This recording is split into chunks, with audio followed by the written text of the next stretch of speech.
দেখুন এখানে দেওয়া আছে হচ্ছে the teacher said to the students, comma, inverted comma, had you revised the chapter thoroughly, you wouldn't have faced any difficulty in the exam. শিক্ষক মহাশয় ছাত্রদের বলেছিল যে তোমরা যদি ভালো করে চ্যাপ্টারগুলোকে পুনরাবৃত্তি করতে বা রিভাইজড করতে তাহলে তোমাদের পরীক্ষায় এরকমভাবে কষ্টকর অবস্থার সম্মুখীন হতে হতো না। Change the mood of narration, হ্যাঁ, ন্যারেশনের মুডটা চেঞ্জ করো। তো এখানে কোন মানে স্পিচে আছে, এটা হচ্ছে ডাইরেক্ট স্পিচ। দুটো হয় ন্যারেশনে, একটা ডাইরেক্ট আর একটা ইনডাইরেক্ট। তো একটা যেখানে টিচার সরাসরি বলছে সেটা হচ্ছে ডাইরেক্ট, আর যখন টিচারের কথাটা নিয়ে গিয়ে অন্য কেউ অন্য আরেক জায়গায় বলছে যে টিচার এই বলেছিল, ঠিক আছে, তখন সেটা ইনডাইরেক্ট স্পিচ হয়, পরোক্ষ উক্তি। তাহলে শুরু করে দিই। দেখো সেই টু থাকলে টোল্ড হয়, দ্য টিচার সেই টু দ্য স্টুডেন্টস, এখানে হবে the teacher told the students.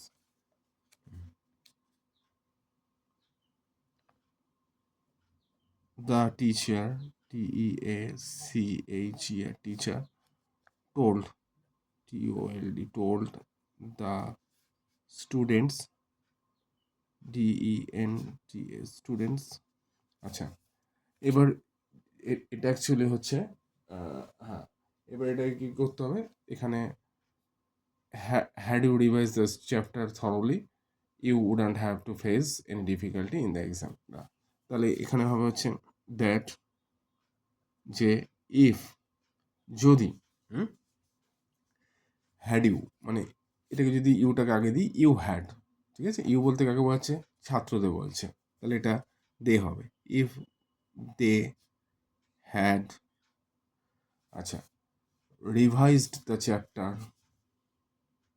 REVISED, revised the chapter, CHAPTER, chapter, thoroughly, THRO, thoroughly, কমা, তারপরে কি আছে, আচ্ছা, ইউ বলতে ছাত্রদের বোঝাচ্ছে, তাহলে ইউটা দে হবে, they would, WOULD, wouldn't have faced any difficulty, DIFFICULTY,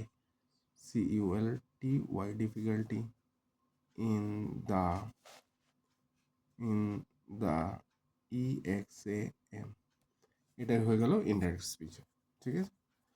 যদি এই ভিডিওটা ভালো লাগে তাহলে একটা লাইক করে দিও, আর এই রকম শিক্ষামূলক ভিডিও সবার আগে পেতে হলে চ্যানেলটাকে সাবস্ক্রাইব করে দিও।